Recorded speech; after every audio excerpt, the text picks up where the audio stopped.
Estamos aqui mais uma vez para trazer um estudo sobre doenças em família na visão espírita, né? Que os nossos trabalhos procuram sempre trazer um enfoque da doutrina espírita, que é uma doutrina que nos dá consolo, esperança para todos os males que nos afligem, aliás, a humanidade toda. Então, hoje eu trouxe o estudo Doenças em Família, né? Como ter força, superação para poder enfrentar uma doença conosco mesmo ou com a família, entendendo na visão espírita o porquê que a gente sofre e traz tantas doenças. Mas nós vamos começar o nosso estudo da noite com parte de uma entrevista feita em 1975 pelo Dr. Elias Barbosa.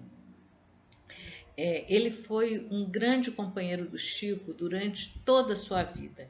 E essa entrevista foi publicada no livro No Mundo de Chico Xavier e trata de doenças e obsessões.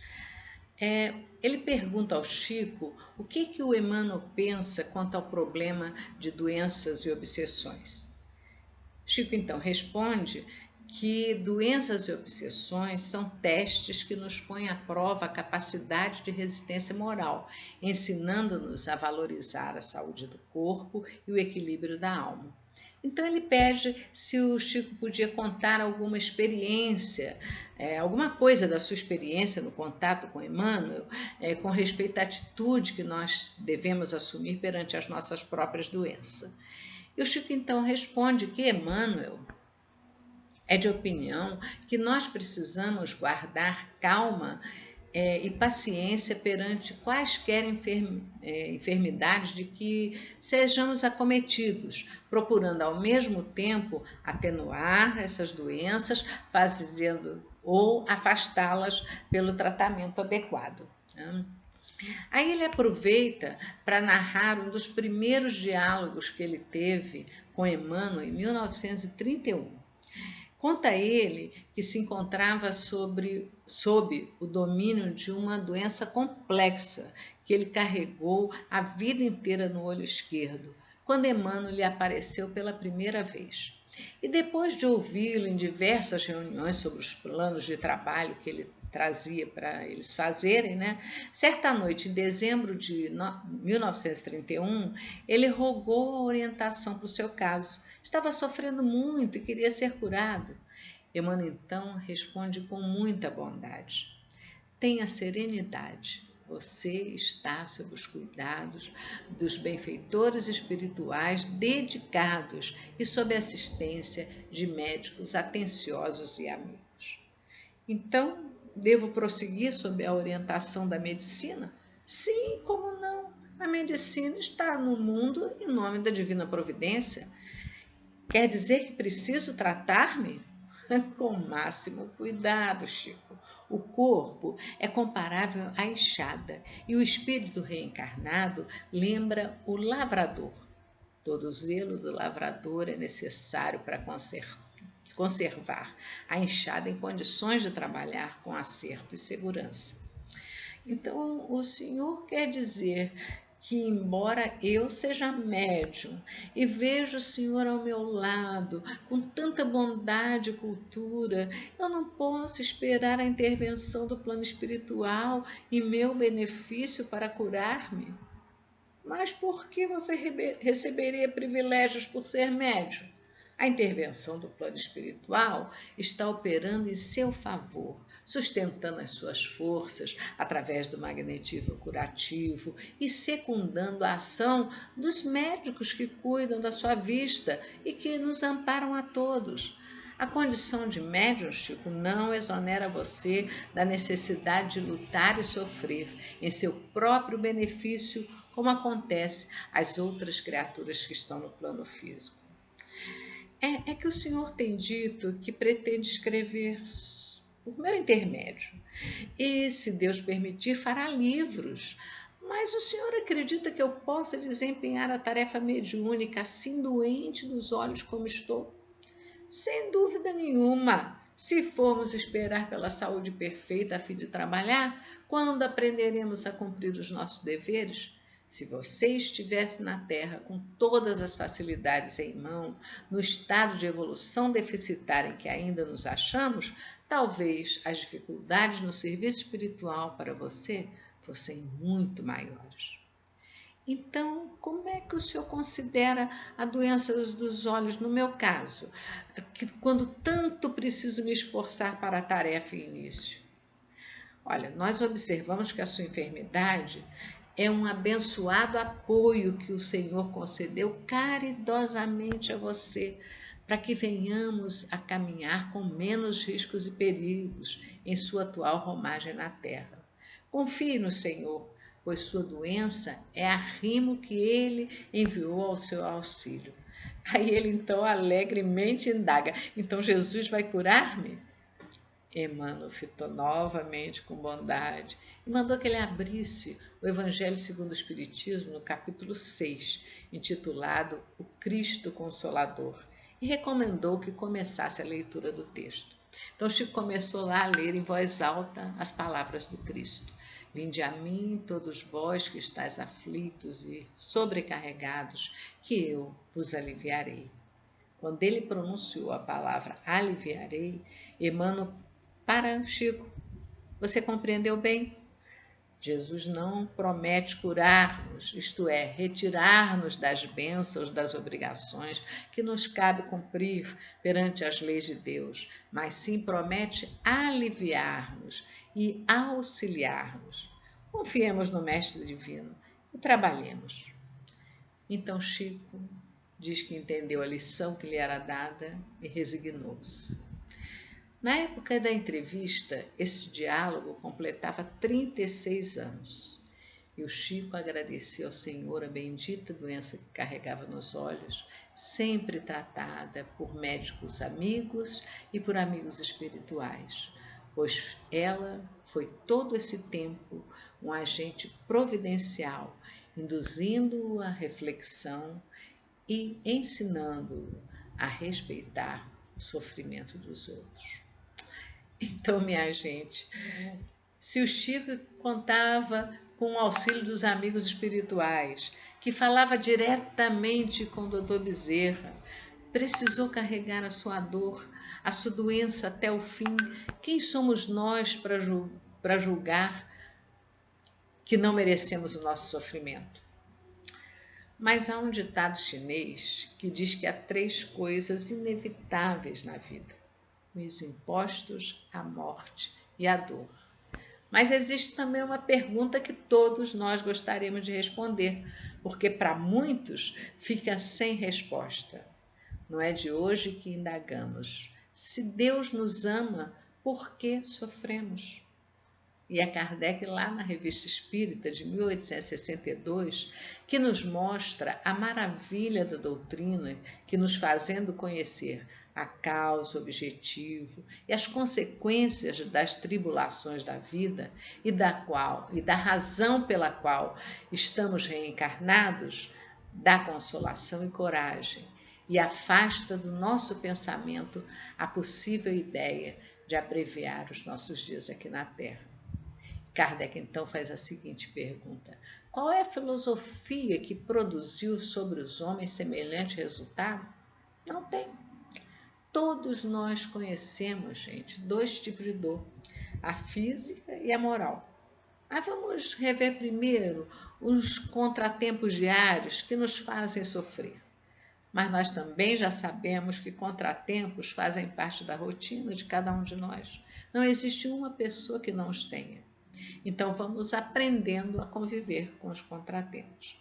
É um cano que estoura, é uma pane no carro em meio a uma viagem, é uma doença inesperada que nos faz alterar todos os planos, é uma panela esquecida no fogo que queima o arroz, é uma chuva pesada que interrompe um passeio no parque, é um empecilho que nos faz perder o horário do ônibus, é uma virose que nos pega de surpresa, nos obrigando a mudanças de plano.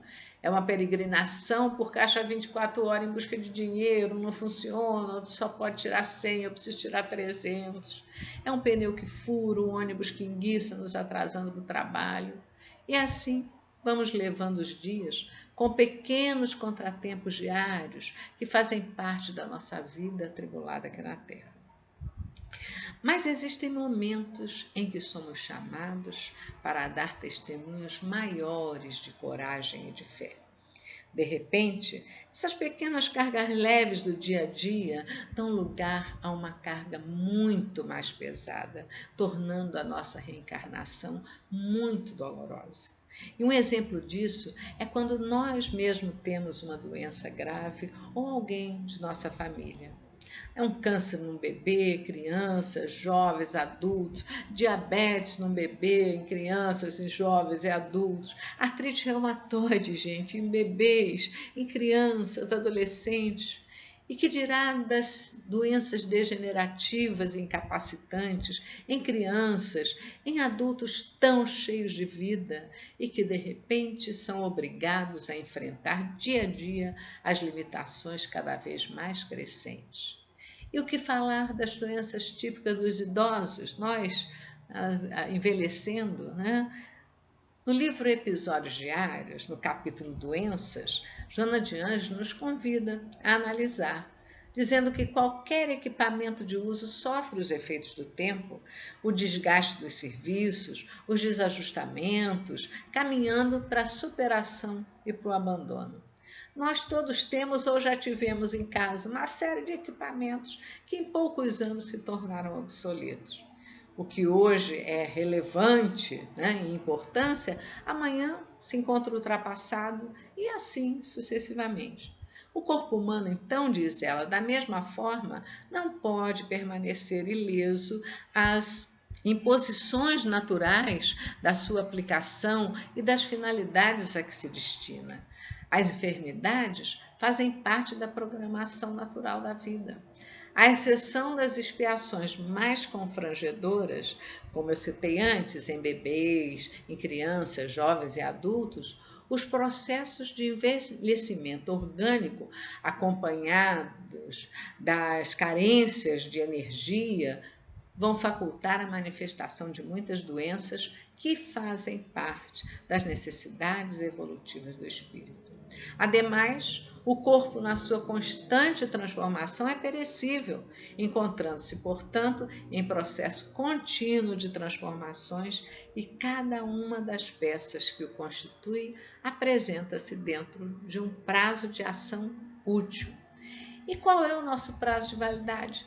Nós também temos. Chega uma hora que, se a gente não morrer antes, o nosso corpo vai perecer por falência múltipla dos órgãos. Mas e quando a gente pensa que faz tudo certo e que não merece ficar doente? Há certos acontecimentos e doenças, dizem os espíritos, que são permitidas pelo plano espiritual para estimular o espírito a cumprir compromissos com a sua jornada evolutiva. Afinal, nós estamos em um planeta de provas e de expiações habitado por quem? Por espíritos retardatários. Daí se explica por que a dor é patrimônio comum a todos os homens. Na mensagem 41, no livro As Leis Morais da Vida, a mensagem passado e dor, o Espírito Joana de Ângeles nos diz que todo sofrimento humano tem por causa o passado espiritual de cada criatura. Se não fizemos aparentemente nada nessa vida, certamente nós fizemos em outra. Então, ela diz das enfermidades irreversíveis, os problemas de malformação congênita, paralisia cerebral, perturbações psíquicas de largo porte, limitações e mutilações físicas, degenerescências orgânicas e mentais, aberrações congênitas. Todas essas doenças procedem do uso indevido e do abuso do livre-arbítrio, quando de outras experiências evolutivas em reencarnações pregressas.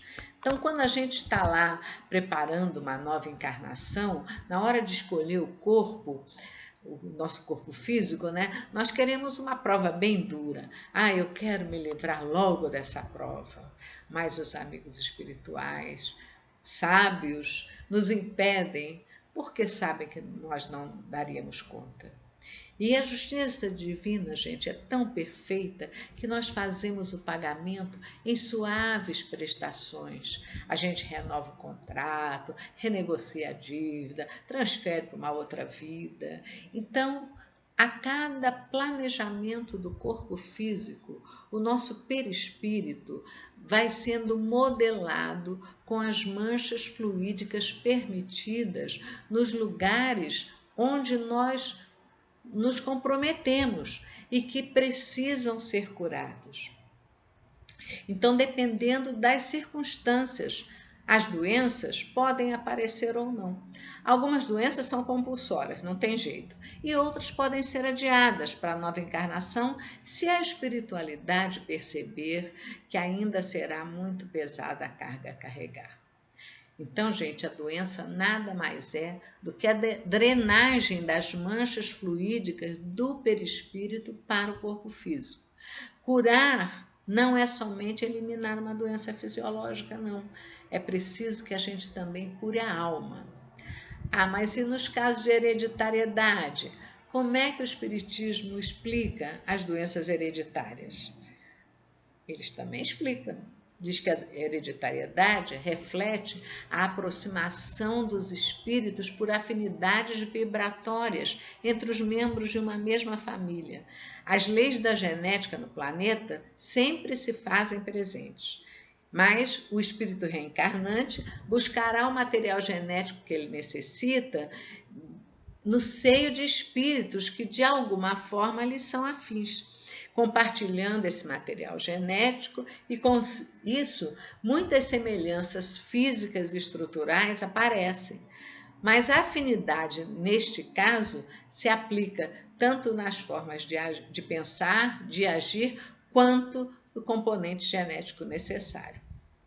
Mas Clarencio, lá no livro Nosso Olhar, nos explica que cada um também traz nos registros do nosso perispírito, das experiências passadas da alma, nos campos psíquico, intelectual, profissional, moral e emocional, e esses registros determinam a formação dos órgãos no nosso corpo material.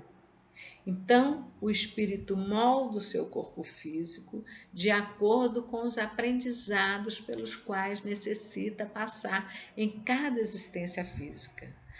Diz ele que no círculo da matéria densa sofre a alma encarnada os efeitos da herança recolhida dos pais. Mas, entretanto, no entanto, todavia, na essência, a lei da herança funciona invariavelmente do indivíduo para com ele mesmo. Clarencio também, no livro Ação e Reação, ressalta que a gente reencarna transportando as próprias falhas, que se refletem como zonas favoráveis à eclosão de determinadas moléstias, oferecendo campo propício ao desenvolvimento de inúmeros vírus, bacilos, bactérias capazes de nos conduzir aos mais graves padecimentos de acordo com os débitos que tenhamos contraído.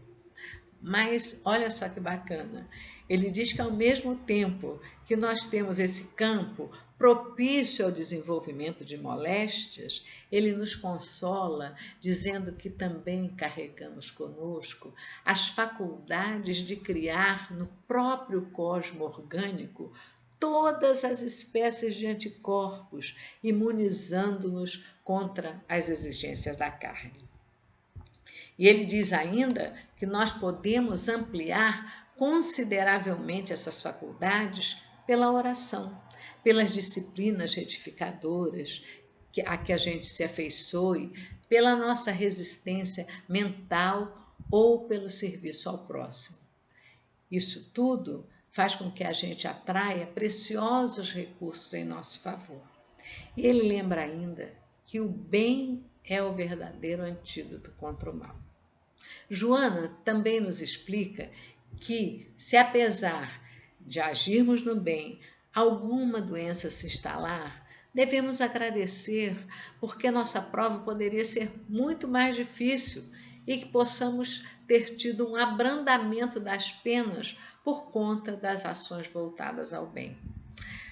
Às vezes pensamos que a carga está pesada demais, mas ela poderia ser muito pior. E os espíritos são unânimes em afirmar que as enfermidades decorrem das faltas passadas e contribuem para o nosso aprendizado, para a reparação, para a restauração dos atos inadequados, além da elevação da nossa alma. Então tem um velho ditado agora, com novas palavras: alma mole, vida dura, tanto bate até que cura. Mas eles dizem ainda que o mundo não é apenas uma escola, mas também um hospital em que sanamos desequilíbrios recidivantes, ou seja, aqueles que vêm e vão, que se repetem nas reencarnações regenerativas através do sofrimento e do suor, funcionando, gente, como medicação compulsória, ou seja, obrigatória. Assim, cada ser humano é responsável pela busca do seu equilíbrio, da sua harmonia. Ninguém pode fazer essa escolha por nós. Mas no decorrer da vida, muitas vezes por teimosia e insistência no erro, somos obrigados a sofrer doenças orgânicas e mentais que funcionam como expurgatórios abençoados. Mas essas dores, todo esse sofrimento também se tornam a causa de dores angustiantes para pais, familiares e amigos. E a gente volta a perguntar: mas o que é que eu tenho com isso? Se o problema é do outro, por que eu preciso sofrer junto? Emmanuel responde lá no livro Ceifa de Luz que os parentes enfermos ou difíceis são as criaturas às quais, antes de reencarnar, nós prometemos amparo e dedicação. E que eles nascem no grupo familiar, acreditem, convidados ao nosso convívio por nós mesmos, para que possamos assisti-los no próprio refazimento. No livro As Leis Morais da Vida, Joana de Ângeles também explica que se nós estamos vinculados, direta ou indiretamente, a familiares que estão expurgando suas manchas, não estamos ali por acaso, na condição de vítimas que sofrem injustamente, uma vez que não há equívocos na justiça do Estatuto Divino. Ainda na mensagem sobre a dor que eu citei anteriormente, Emmanuel esclarece que é necessário reconhecer que todos nós, espíritos encarnados e desencarnados em serviço na Terra, ante o volume de débitos que contraímos nas existências passadas, somos todos doentes em laboriosa restauração. Joana esclarece que se nós tivéssemos condição de rever os nossos passados, a gente iria reconhecer quem? Antigos comparsas, sequazes de loucuras, adversários, estímulos de desequilíbrios, fatores causais de suicídios chocantes e homicídios hediondos que hoje renascem no mesmo grupo genético a fim de participarem do resgate das suas vítimas ou dos seus iguais. Às vezes há caso em que nós não podemos evitar que o doente em resgate fique segregado em um hospital, como vemos agora por conta da Covid, em internações demoradas, mas sejamos nós aqueles que resgatamos através da doença, ou tenhamos familiares que amamos em situação semelhante, ela recomenda que aceitemos o teste com compreensão e paciência no Instituto Doméstico ou onde quer que esteja. E diz ainda para que a gente não se afaste, nem afaste esse alguém do clima afetivo onde a gente se encontra, sobre o pretexto de asserenar a família, de beneficiá-la, tirando aquele problema, nos livrando aparentemente desses problemas advindos da situação. Pelo contrário, diz ela, nós devemos guardar em nossa própria casa tanto quanto pudermos, os parentes portadores de provações e que não lhe decretemos o exílio, ainda mesmo que a preço de ouro. A nossa tarefa na Terra é apoiá-los diante das necessidades e luta que eles necessitam enfrentar nessa existência, na certeza de que todos eles são tesouros de Deus em tarefas sob a nossa responsabilidade e que temos a assistência e a supervisão total dos mensageiros de Deus, quer dizer, nós não estamos desamparados. E Emmanuel lembra também para deixarmos que a compaixão retifique em nós mesmos os velhos hábitos ou males que toleramos nos outros. Se cada pessoa pudesse, diz ele, ouvir a voz inarticulada do céu, escutaria de pronto o apelo da misericórdia divina. Compadece-te. Então não observemos, pede ele, o semelhante com o caleidoscópico das aparências, apontando falhas aqui e ali, ou concluindo que está sofrendo porque merece. Afinal, nós todos somos enfermos da alma. E trazemos ainda mais uma vez a fala da benfeitora Joana de Ângeles, que na mensagem 17, Amor e Cura, no livro Garimpo do Amor, nos diz que para doenças da alma, o melhor remédio é o amor. Esclarecendo, olha que interessante, que as ondas de amor que são geradas pelo cérebro invadem o sistema nervoso central, percorrem o endócrino e saturam de energias saudáveis o nosso sistema imunológico. Agora escutem só o que ela fala, mostrando que não existe um determinismo absoluto, ou seja, que em razão do amor, os fenômenos kármicos podem ser alterados, especialmente quando negativos, ensejando a diminuição dos processos de resgate doloroso, porque o amor é sublime mensagem de vida que verte de Deus e se espalha por todo o cosmos. Então, assim fazendo, as enfermidades, diz ela, tornam-se menos dolorosas e mais naturais. E porque envolvidas em ondas de ternura e de compaixão, não terão o caráter punitivo que se lhes atribuem, nem a função destrutiva que se lhes dão. E ela continua mostrando que a gente não deve se deter na lamentação ou na revolta, no sentimento ou na amargura, porque isso constitui demonstração de inferioridade, que o sofrimento se encarregará de modificar, ensejando renovação interior, da qual surgirão os fatores para o equilíbrio e a felicidade. E diante da dor, ela recomenda relaxamento, meditação, confiança em Deus e que podemos nos libertar do sofrimento que tem vigência transitória, ou seja, não é eterno, por ser efeito do desequilíbrio da nossa energia. E uma vez que a gente direcione essa energia para o bem e para o amor, o sofrimento desarticula-se, facultando a todos nós, na luta diária pela transformação moral, a iluminação, a plenitude, portanto, a saúde integral, que a todos os seres do mundo está reservada pelo Pai Criador. No livro Plenitude, na mensagem Libertação do Sofrimento, ela conclui que se nós ficarmos curados da doença, muito bem, mas se desencarnarmos, será bom também, porque vamos nos livrar de um corpo doente para, através da reencarnação, voltar em outro, já sanando muitos males da alma. E recomenda ainda a complementação do tratamento da medicina terrena com a terapia espírita, que interagem também com a energia do ser humano. E qual é a terapia espírita? Passe magnético, prece, água fluida, trabalho no bem, leituras edificantes, evangelho no lar e, acima de tudo, a proposta pessoal de mudança interior.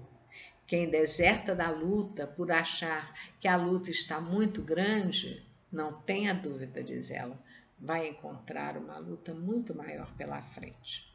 E, acima de tudo, não desistir nunca do sofrimento, porque a vitória pode estar muito mais próxima do que a gente imagina. Então, compadeçamos-nos uns dos outros, a fim de que saibamos auxiliar.